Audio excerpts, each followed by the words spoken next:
Hello, everybody, and welcome to The Beautiful Struggle. I am Ajiman Jasante Goodman. Yeah. and I'm Jeremy Styles. before we get into our topic today, which is a wealth gap discussion part 2, which is why does it persist? I will tell you what the Black Advancement Incorporated is all about. Black Advancement Incorporated is a nonprofit organization that seeks to create a unity within the Black community through action and dialogue and discussion. So before we get into the topic today, let me just introduce it kind of. As you saw on our last discussion boards, we discussed why the wealth gap exists in the first place in terms of the wealth gap between Black people and, in this case, because it's America, white people. But, you know, it could be, you know, you could discuss the wealth gap between Black people and everybody. So that's kind of where the genesis of the topic goes. The second part of this discussion, because it's such a broad topic, is why does it persist? It's one thing for something to exist. It's another thing to figure out why it continues on afterwards. So that's what we're here to tackle today as far as part of the first discussion group. There'll be 2 other discussion groups that will also tackle this later on. So with all that said, let me go ahead and get into some of the studies that I did. When I start running my time right now. Here's my 5 minutes. So there were a lot of things that I felt like led up to the existence of it in terms of the wealth gap, all the historical facts, GI Bill, so on and so forth. Kind of wrapping that up and bringing it to the forefront. Those things still do play a paramount role in why it persists to this day, but it has a lot to do with honestly how laws and how legislation has been laid out from the points of quote unquote progression forward. Everything from the way that they started doing union busting around the mid 70s, when Black people finally started getting a footing within the unions and getting a footing within working environments and you know, these different, I guess, what's the right word for it? I guess manufacturing jobs and jobs of that nature, union jobs pretty much, when they started getting a real good foothold in that, is exactly when legislative bodies started weakening the power of the unions, which of course impacted us more because we weren't able to get in unions as readily as other nationalities. The erosion of like everything from like minimum wage to everything else. So also another product of this was kind of like the idea of, okay, Black people are in the workforce, but they do sometimes menial labor. They do like housekeeping. They do, you know, fast food restaurants. They do this, they do that. Every job is important. Every job has its place. But when you have something like the minimum wage and you have a majority of the people working a minimum wage job, and minimum wage does not gradually go up with the rate of inflation or what have you, that can really start leaving people behind. And unfortunately, we have a lot of people who are Black who have those jobs. So that's another way that it's really kind of cut into us. Another thing is, even for people who did well, was stuff like the recessions. When the recessions hit, everyone knows the 2008, the Great Recession when Obama first was, which probably got to help get Obama elected, to be quite honest with you. When he first got into office.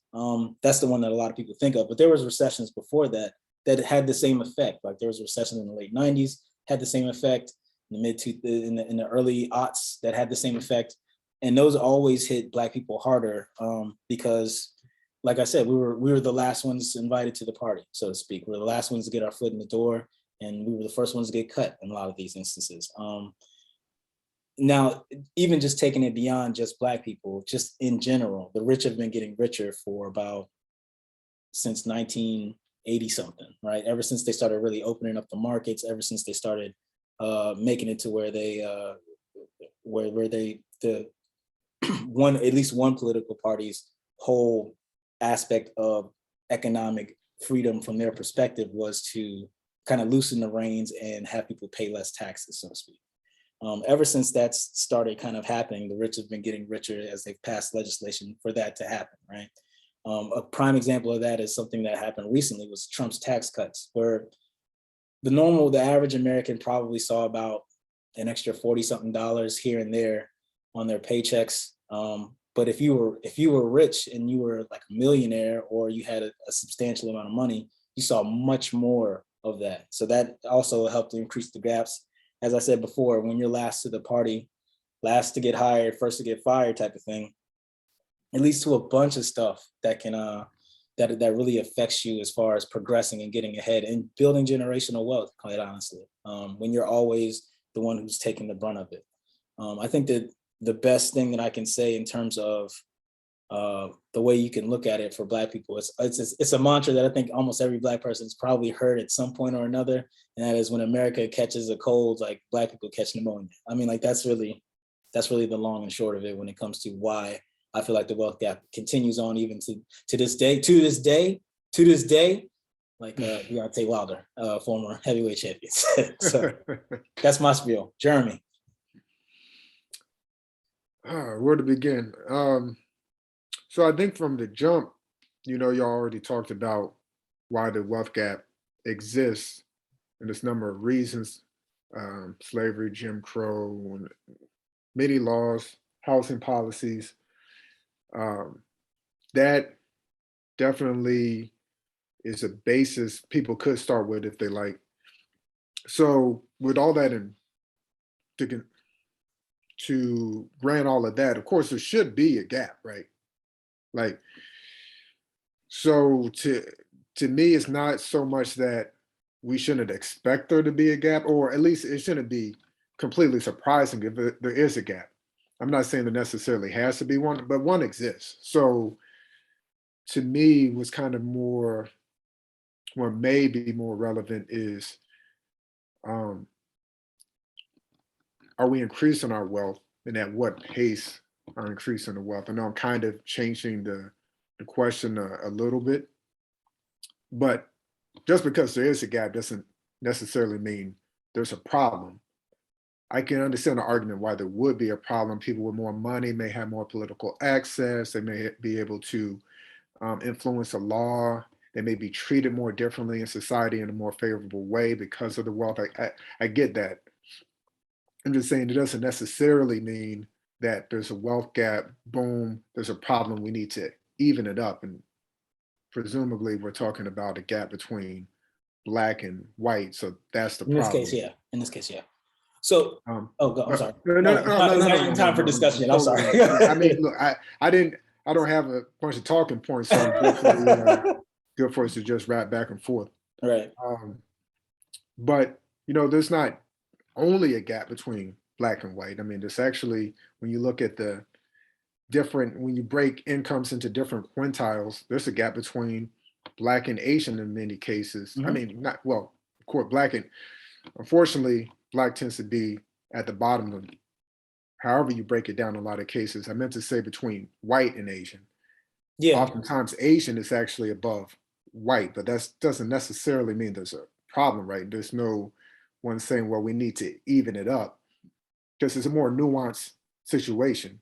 It's a more nuanced situation. Well, yeah, right? and I mean, and I'm not saying that all laws weren't there. There weren't laws at some point created against Asians, advancing or whatever. But I mean, it's pretty clear that they've had it out for us for whatever reason. At least to me, it's been pretty clear. Yeah, I'm not even arguing against that there have laws that have targeted our people. I think that's more so goes to the conversation of why does it exist? Why it persists, and some I think I get what you're saying. What some others may say is that, well, there's still laws on the books that keep us in this lower economic position. But of course, it's not like all Black people are earning less than all white people. Yeah, that's true. Yeah, it's a generalized stat.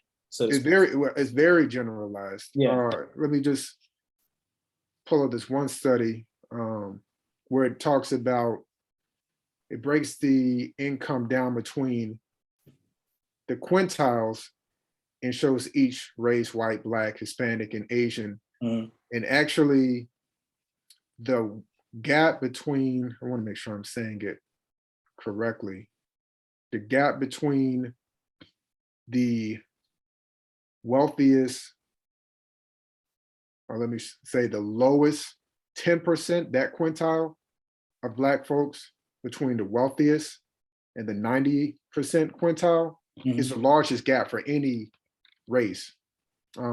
It's Well, that also speaks to, though, like I guess the systematic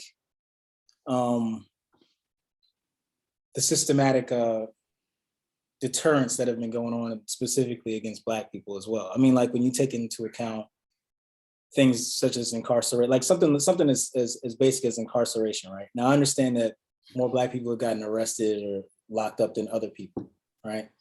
But as far as like most of the stuff that I've seen, as far as like studies of how often people do drugs or how often people do crimes or whatever have you, it's usually about the same because everybody's peoples are the same because people are people, right? You know what I mean? Like Black people are the same. say that again. Wait, say that part? point again. You said studies between different groups. You're saying that the amount that they commit crime is about the same? Yeah. For the most part. I mean, like for the most part, people kind of commit crimes at the same rate. The problem isn't so much that people, do drugs at the same rate or commit crimes at the same rate. The problem is more so, at least in my opinion, this is my opinion. I'm not going to go using stats on this one. In my opinion, is that you have much more of a police presence in the places where we occupy.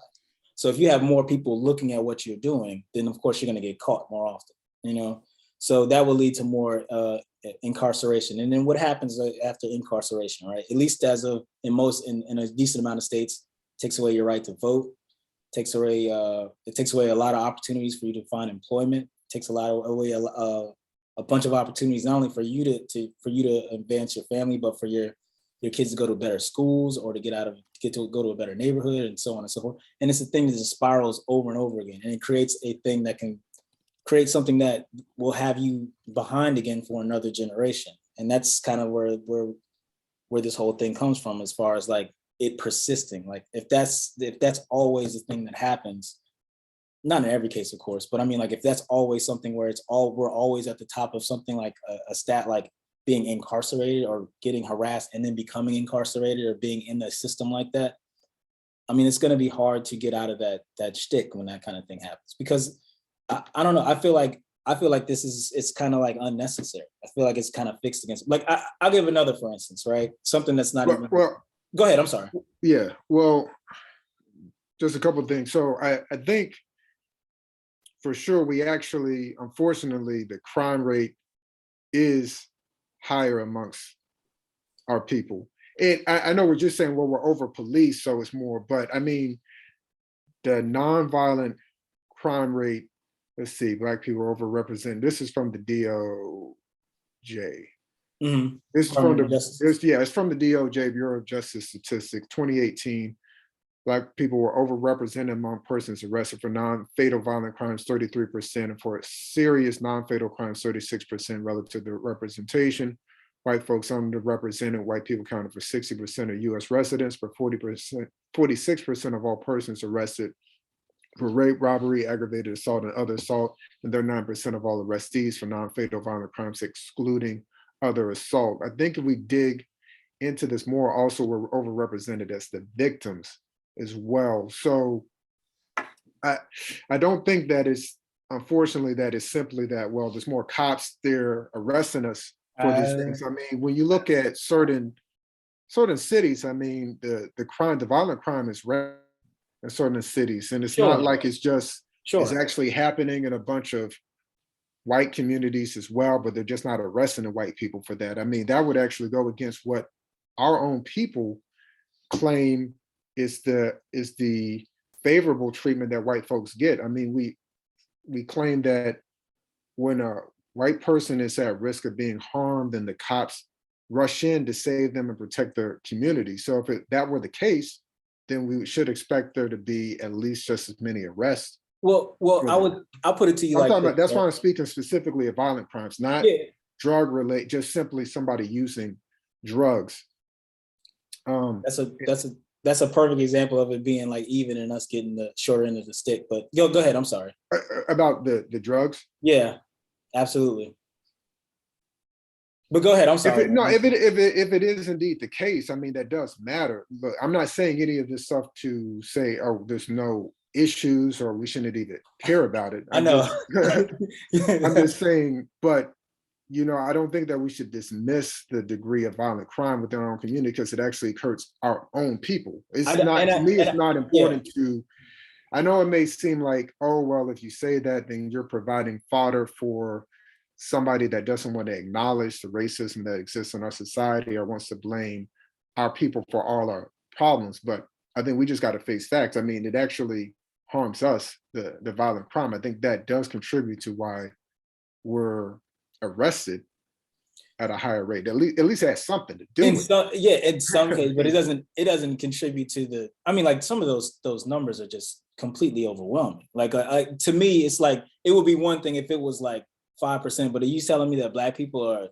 30% more violent than other people? Like, I Well, I just don't should. think Well, that's true. I mean, if I had the time, and maybe I'll do the numbers of how many young Black men are actually killed due to violent crime is also overwhelming and sad. So, Sure, and but most of the time, it's happening from other Black men. So, that can be okay. But so, but it's the so, same so, in every so, what community, all though. I'm saying is those numbers, the arrest numbers, that's staggering, that percentage. But then when you look at how many of us are victimized by it, that's staggering too. And nobody's disputing that that's happening. So it's got to come Sure, from somewhere, right? Like if sure, there's sure. so many of us dying at such a high rate and that the life expectancy is so low compared to other groups, there's But a reason for it, right? but my thing is this: they also get caught, right?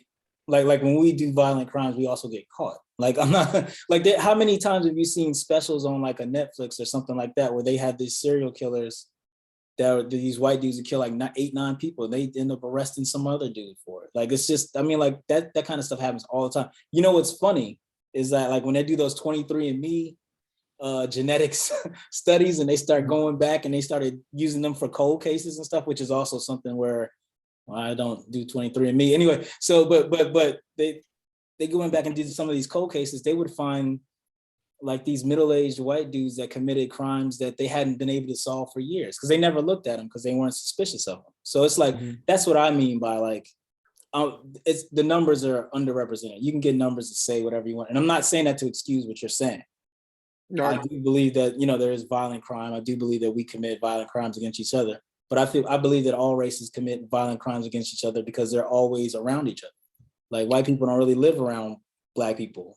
Like Asian people don't live around white people. You know what I mean? Like not really. I mean, we go to school together, but when people go back to their own communities, they go back to their own communities for the most part. I mean, we're segregated. We're self-segregated in this country anyway.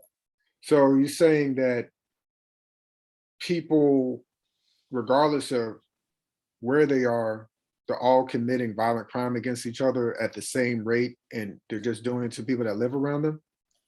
I think so. I mean, that's me personally saying that. I think that there's hay to be made for that. I think that if you looked at like white on white crime stats, I think it's within 5% of what Black on Black crime is. I mean, just I'm not. because, yeah, it I'm is. not. It is. You talk now. If you're talking about murdering, maybe not. If you're talking about someone running up there and shooting someone because it's affiliated with something, some beef or something, maybe it's not that. But I'm talking about committing crimes against each other. It's about the same everywhere. Yeah, I mean, well, I think it's important to see what type of crime. Yeah, we're Well, talking look, about, man. Look, right? I'm just saying. I'm saying we get arrested for. But you said we get arrested for more violent crimes. You know Yeah. what I mean? So I'm just saying, like, there's more than just murder that happens here. You know what I mean? Like, there's theft and there's a bunch of different other crimes that happen. A bevy of Mhm. crimes that happen all the time, Mm. and somehow we're the only ones who get picked up all the time. Like that doesn't seem like something that doesn't seem like it doesn't seem like we're both simultaneously the most often criminal and the worst criminals at the same time. Like I just don't believe. Say that again. I We're said I not don't what? believe that we're both simultaneously the most often people who commit crimes and the worst at committing crimes to where we get caught all the time and no one else gets caught. I just don't think that I don't think it's that simple. Like I just don't. You know,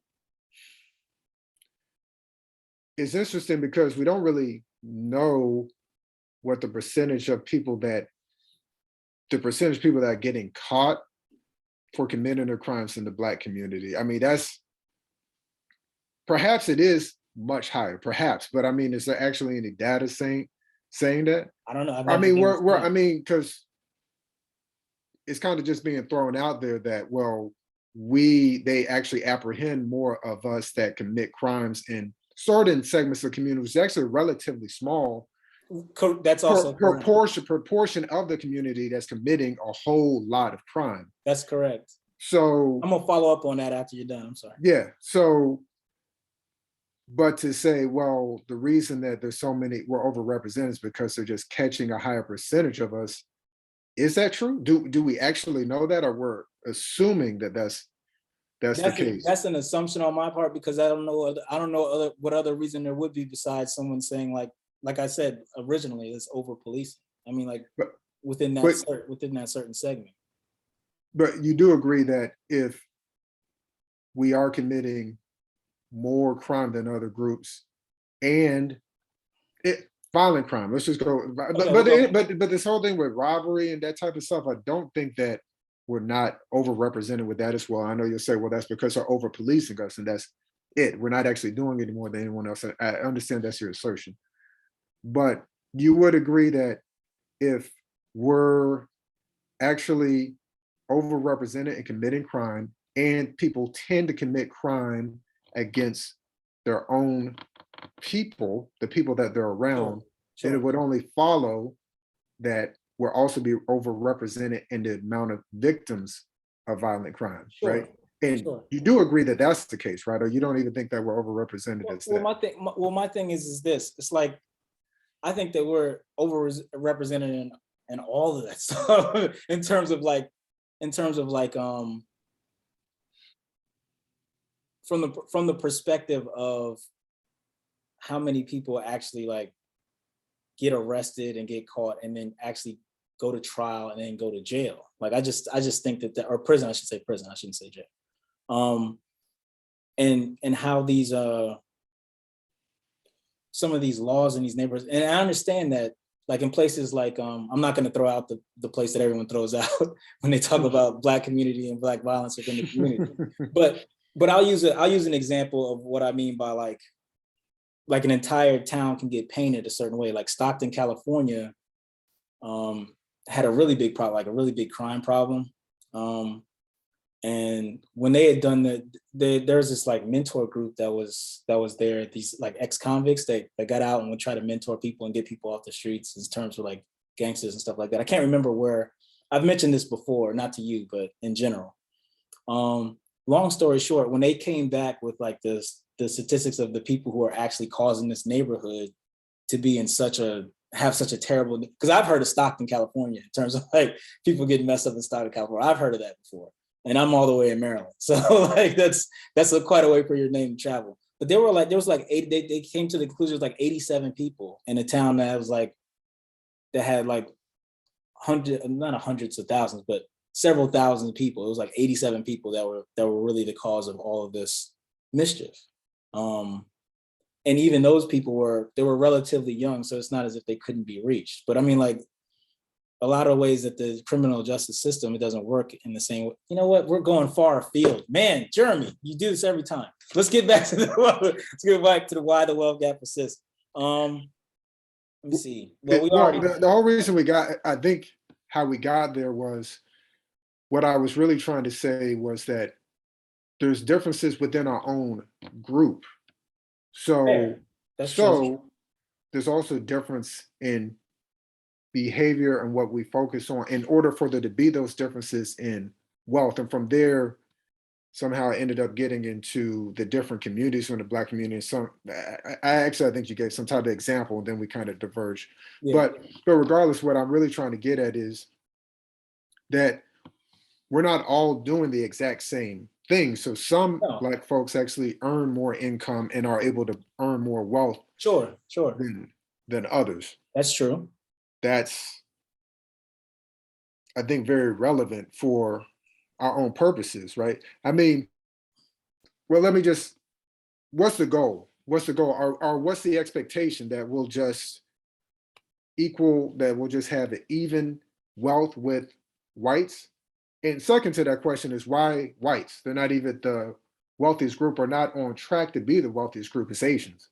No, they're just a predominant group in terms of population. I think it's probably why a lot of things are compared to whites when it comes to statistics.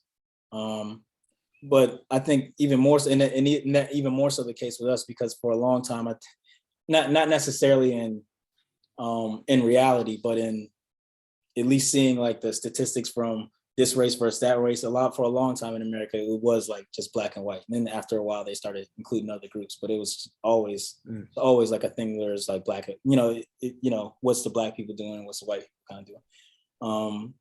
It's just like they said, the color line was always the thing that people knew was the problem or the underlining thing going on in America. So it's always been unfortunately, it's always been black or white. And then other people started being able to be involved in conversation later. I guess just to the first part, that makes sense. No, go. I'm sorry. Yeah, go ahead. No, just the second part of that question. I know you got questions. My bad. No. I don't. I just wanted to hear what the second part of why. What's the expectation? Should we expect it? So should we expect to have one for one like equality as far as the wealth, and if not, I mean, at what point do we need it to be, or will we say it's not an issue? Well, I guess I think I gave a little bit of an example as why it's important. I'm interested to know what your thinking is. So me personally, I think I wouldn't expect everybody overnight to become Jay-Z, right? Like I'm not trying to, not all of us are going to become, because there's always going to be fast food workers. Not that there's anything wrong with that. There's always going to be garbage men. There's definitely nothing wrong with that. There's always going to be tiers to how much you're going to earn and what you're going to make as a living. And I don't think that that's something that not everybody necessarily is going to make enough money to be able to pass on a good amount of money to the next generation. However, I think that what I would like to see personally is that things are just fair.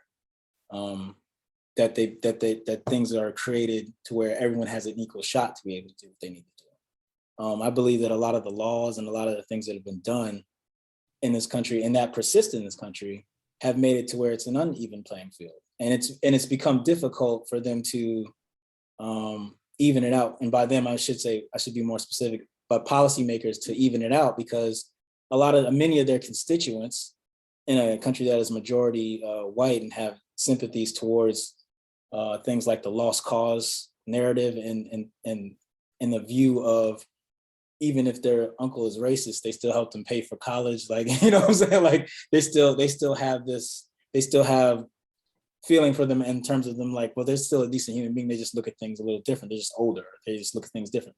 When you have a country that is based on people not wanting to upset that so much, or even being able to understand their perspective better, then you're not gonna be able to get forward when you feel like making things equal is taking away from me. You know what I mean? You're just that's not gonna move anybody forward. So what I think would be progress in terms of the wealth gap or any of the gaps in that for that instance is for them to just set up a fair game, pretty much, to have policies and stuff that would make it to where it's even. As far as like what I feel like we can do about it, I mean, we've seen other groups, not groups as in like races, but I'm just saying, like, we've seen other people be able to, do certain things financially to rise their stock up. We can find a way to educate more people within our own community to be able to do better with money. That's having understanding and knowledge and access to some of the stuff that they probably don't have understanding or knowledge or access to. Being able to spread that kind of stuff out will help even the playing field as well. But I mean, for people to sit around and think that a problem that was not of our own making, that we're just going to solve it by ourselves and that we're solely responsible for it, I just think that that's very it's naive and it's foolhardy to think that we would be able to do that all by ourselves. Now, of course, as you know, Black Advancement is in the business of saying, hey, as a community, we should try to do as much as we can ourselves. But to be honest with you, I mean, other things need to happen in order for this stuff to be fair. We can do what we can do, but other people need to chip in as well. So that's kind of, I hope that answered your question a little bit. Yeah, I think it answers the question where you're coming from. You're kind and you're a scholar. Thank you, Jeremy.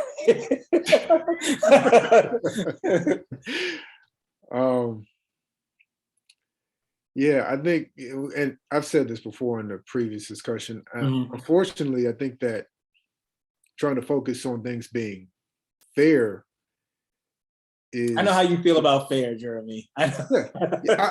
I just don't think that it's or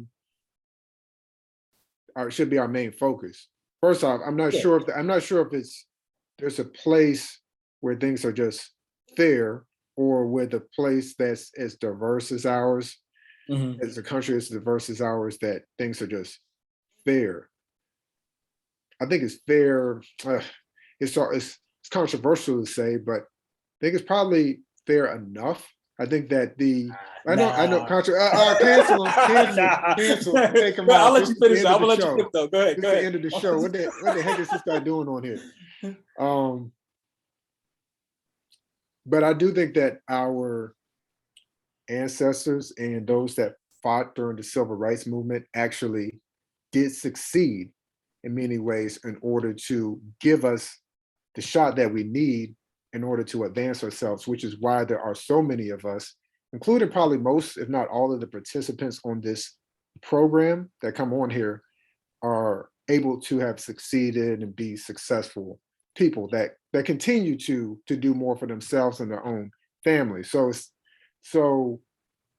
I There's no. think that Oh, I don't. I think that the focus on things being, we need to make everything fairer and more equal before we can all succeed.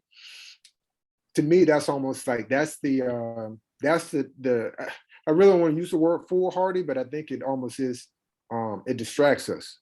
It distracts us because we'll probably never get there. Things probably never will be perfectly Well, no, equal. And I think we'll no. always find something that we can point to and say, oh, well, this is a challenge. This is an obstacle.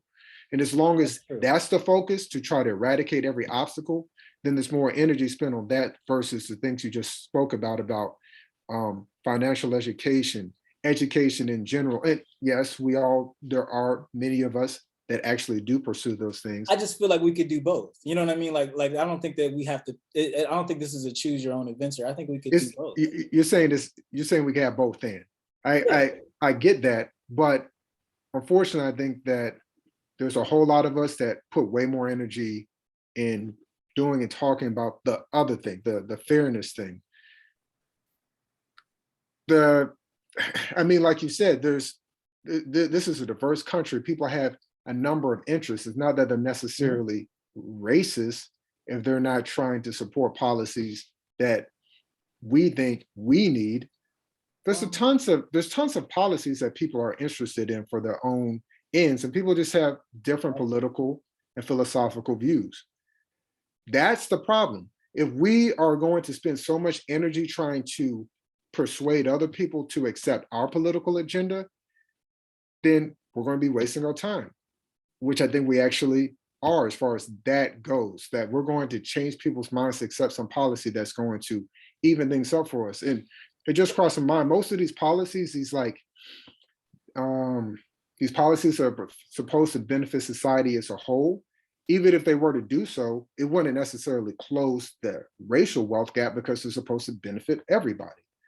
One could say, well, they should benefit those at the lower or the economic scale more, so that should start to even things up. But how often has that been the case aside from something like the New Deal, which maybe did so?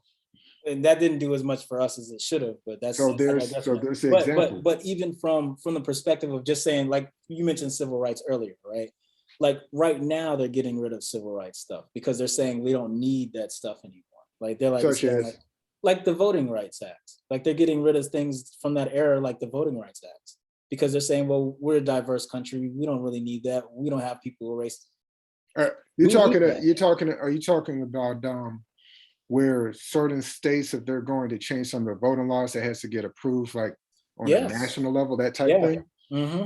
Absolutely. And that is going, by the way, that's gone. I mean, like Supreme Court, the way it's set up, that's gone.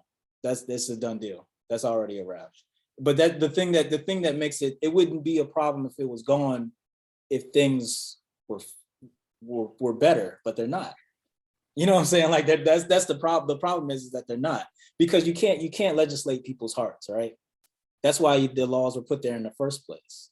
You know what I mean? Like that's why that's another reason why we should try to do both, right? We should fight for better laws and better policies and better politicians and so on and so forth. And I understand you think that that's foolhardy. That's a great word you should use all the time. I understand that you think that that part of it's foolhardy. But I mean, like I feel like we should be able to do multiple things. We should do that while trying to uplift our community as well through the programs that we create and the things that we try to do, like within our own stuff. And I know that you're a big proponent of that, because if I remember correctly, and this was a great thing that I remember you saying, you're like, well, from my perspective, we shouldn't expect these people to try to do anything for us. Which I was like, yeah, I hear what you're saying. I understand exactly what you mean. I don't disagree with that at all. Like you're saying, like we shouldn't be disappointed. They've never shown that they had interest in us doing better. So why would you think they're going to help us now? Yeah, I mean, that was kind of the point. I mean, obviously, there have been a number of white people and others that have actually supported our cause. I'm not talking about, but if the perspective is that they have it out for us and they don't care about us, then why would we also be saying them? That's you. Yeah, you're like, why are we asking them? And that was, and I feel like that's a valid point. Yeah. So that's part of why I say that to me, that isn't the correct pursuit of ends, because you're basically asking a racist society. I'm pretty sure that that's the sentiment that's been put out in a lot of these programs. And I'm not even saying that there isn't truth to it. I don't necessarily agree that just really summarizes all of how America actually is. But anyways, to me, that's actually largely irrelevant in our case. The point I'm trying to make is, if it's a racist society, why would we petition them to make things fair for us? We must then pursue different ends. Because Jeremy, we don't have another society. We don't have another society to go to. Like this is the nation that we're in. But here's the thing: you have to accept. Okay, you know what I mean? So the society is what it is, but you only have to accept this idea that we need to petition them to be less racist if you believe that we can only succeed unless it's less racist. But we actually have examples that we can succeed without the country being less racist. That's we true. have people that have been successful when it was even more racist. Doesn't mean that there haven't been challenges. Challenges exist, but we should have regular challenges. We shouldn't have extra challenges just because we're Black. Like that's what I mean. Like, you know what I'm saying? Like that shouldn't be there. That's an obstacle that shouldn't be there in any way. People shouldn't have extra challenges for being Asian or Hispanic. They should not. It just shouldn't be that way. I can get with that. Agree with you that it shouldn't be the case, but as you say, this is actually only world we live in. I just expand that. But this is only world we live in. And there's nowhere in the world where things are just as they should be. So because with that being the case, again, we have to focus on what can we actually do. I think we can accept the premise that we're not going to change people's minds much more to change the specific law that's going to all of a sudden accelerate the wealth building capacity of the Black community. I think that where our community is now, there are the tools available in order to accelerate our wealth.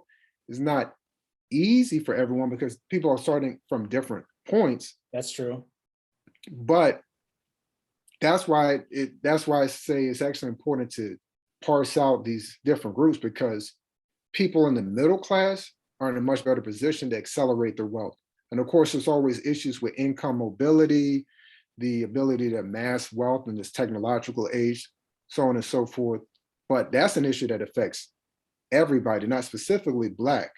But as far as the key things with building wealth, your skills in order to actually earn an income, then what you practice to save and invest, which I know you talk about, and I've watched one of the programs where y'all talk about those things. Those things still exist.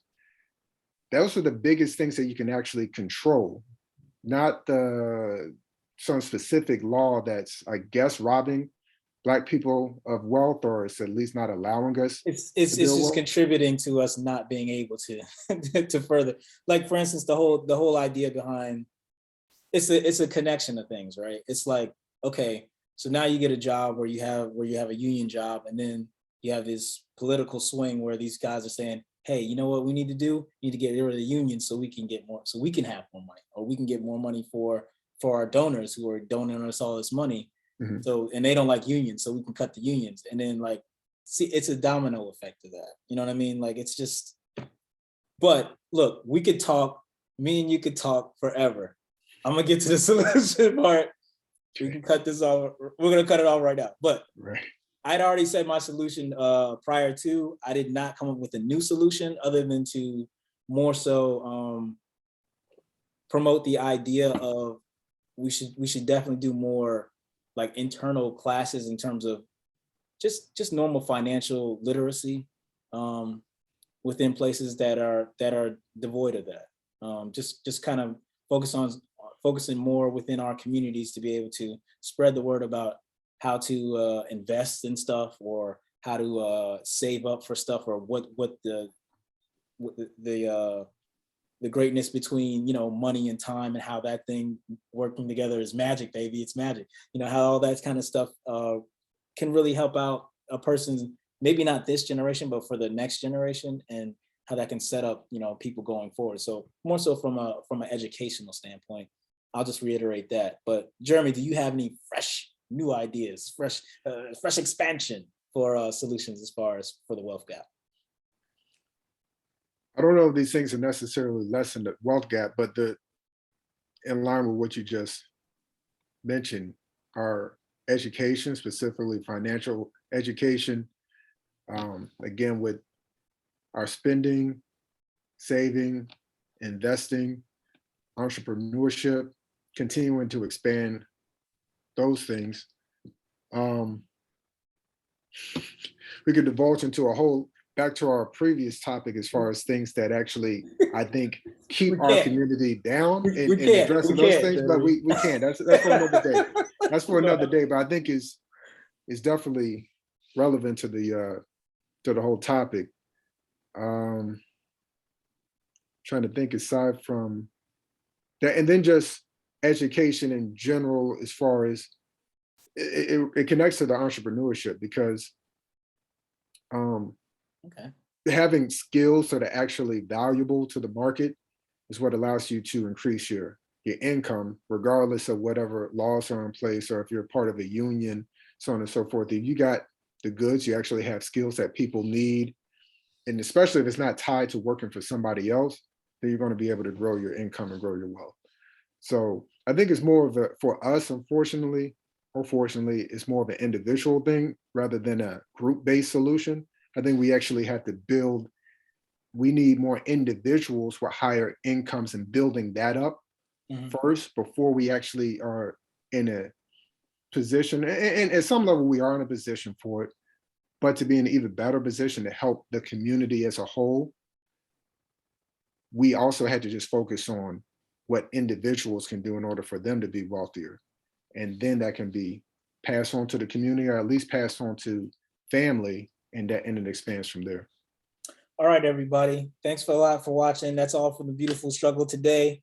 You can see this and more stuff at the Black Advancement YouTube channel, or at our website, which is www.blackadvancement.com. Until next time, peace and advance.